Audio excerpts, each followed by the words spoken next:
नमस्कार। ओम शं शनैश्चराय नमः। ओम छायापुत्राय नमः। नमस्कार। एस्ट्रोफुल लाइफ के इस दिव्य मंच पर आप सभी का स्वागत है। 23 अगस्त शनैश्चरी अमावस्या, शनिवारीय अमावस्या क्या खास है, क्यों खास समझा जाता है इस तिथि को, क्या इस दिन पूजा करें, क्या इस दिन दान करें कि शनि की पीड़ा से मुक्ति मिल जाए।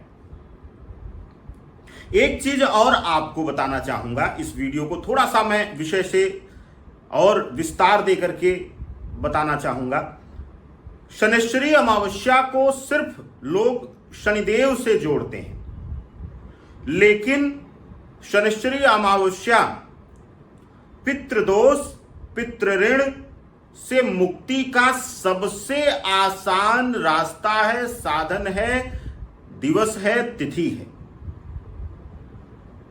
पितृपक्ष का जितना महत्व है उतना ही शनैश्चरी अमावस्या का, विशेष करके इस भाद्रपद का शनैश्चरी अमावस्या का महत्व वर्णन मिलता है। तो अगर आप पितृ पीड़ा से परेशान हैं, पितृ ऋण से परेशान हैं, पितृदोष से परेशान हैं, परिवार में अकाल मृत्यु हुई है, परिवार में बार बार गर्भ खराब हो जा रहा है, परिवार में बीमारी के शिकार बने हुए हैं, तो यह शनैश्चरी अमावस्या आपके लिए खास है। इसके साथ ही क्या क्या और लाभ मिलेगा यह भी सुन लीजिए। शनि अगर आपके जीवन में पीड़ा दे रहे हैं, अगर अष्टम में बैठ करके दशम भाव कार्य भाव पर तृतीय दृष्टि दे करके कार्यों में सफलता नहीं दिला रहे हैं, नौकरी में सफलता नहीं दिला रहे हैं, एकादश में बैठ करके आपके ऊपर लग्न पर दृष्टि दे रहे हैं, आप स्वयं शारीरिक पीड़ा से परेशान हैं, या विशेष रूप से तृतीय भाव में बैठ करके पंचम पर पाप दृष्टि दे रहे हैं, तो आप संतान से उलझे हुए रहेंगे, परेशान रहेंगे, संतान आपको उलझाती हुई रहेगी। अगर ये सब आपके जीवन में पीड़ाएं मिल रही हैं तो यह शनैश्चरी अमावस्या विशेष हो जाती है। क्या करना है इस शनैश्चरी अमावस्या पर, यह भी अब सुन लीजिए विस्तार से।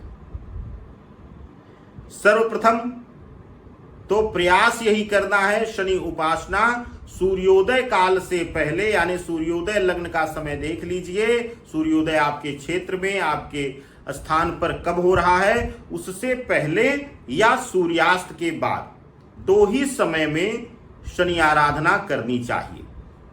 यह शास्त्रोचित तरीका है। आजकल तो शहरी क्षेत्रों में लोग जब जिसको जो समय मिल जाएगा वह लाइन लगा देगा। ऐसी अवस्था में आपको विशेष ध्यान देना है कि अगर पीड़ा से मुक्ति पानी है तो आपको समय का ख्याल रखना पड़ेगा। ईश्वर कहते हैं कि उनको भाव चाहिए, समर्पण चाहिए। अब कुछ लोग कहेंगे कि समय का बंधन दे रहे हैं, यह भी समर्पण है। यह तय करना कि इस समय ही मैं आपकी आराधना करूंगा, यह त्याग है, यह दृढ़ निश्चय है, यह समर्पण है। यही आज के काल खंड में हमें समझने की जरूरत है। आप पीपल वृक्ष के नीचे बैठ जाइए, वहां पर विशेष रूप से हनुमान जी की अगर कोई प्रतिमा हो तो नहीं, मानसिक रूप से वहां पर सुपारी रख दीजिए, पीला सिंदूर उसी सुपारी पर चढ़ा दीजिए और बैठ करके वहीं पर मन में संकल्प लीजिए कि हे प्रभु शनिदेव, मैं आपकी और साथ ही साथ एकादश रुद्र प्रभु हनुमान जी की प्रार्थना करता हूं कि जिस भी पीड़ा के, जिस भी चाहे ग्रह दोष के कारण, पितृदोष के कारण, प्रेत दोष के कारण, जिस भी वजह से मैं परेशान हूं, आपकी पीड़ा मुझे मिल रही है, उसका आप दमन करें, मेरे जीवन में सौभाग्य की वर्षा करें। आपको बैठ करके सुंदर कांड का पाठ या फिर विशेष रूप से हनुमान चालीसा का पाठ आपको करना है। उसके साथ ही फिर वहां पर आपको चाहे बगल में अगर शनिदेव का मंदिर हो तो मंदिर में जाकर के तेलाभिषेक करिए। तेलाभिषेक करते हुए धार गिरती रहे और मन में ओम शम शनिश्चराय नमः, ओम शम शनिश्चराय नमः, ओम शम शनिश्चराय नमः, यह मंत्र निरंतर चलना चाहिए। और यह क्रिया अगर आप कर लेंगे तो आपके लिए अद्भुत रहेगा। और एक विशेष दान भी आज आप जरूर करिएगा। जरूरतमंद को सरसों का तेल और साथ ही साथ थोड़ा सा मिष्ठान में गुड़, खास करके और कुछ नहीं, मिष्ठान में गुड़ का दान सरसों के तेल के साथ जरूरतमंद को करिएगा या किसी मंदिर के पुजारी को कर दीजिएगा। यह छोटा सा प्रयोग जो है आपके जीवन की दशा और दिशा दोनों को बदल देगा। सादर वंदन। हर हर महादेव। शिव शंभो।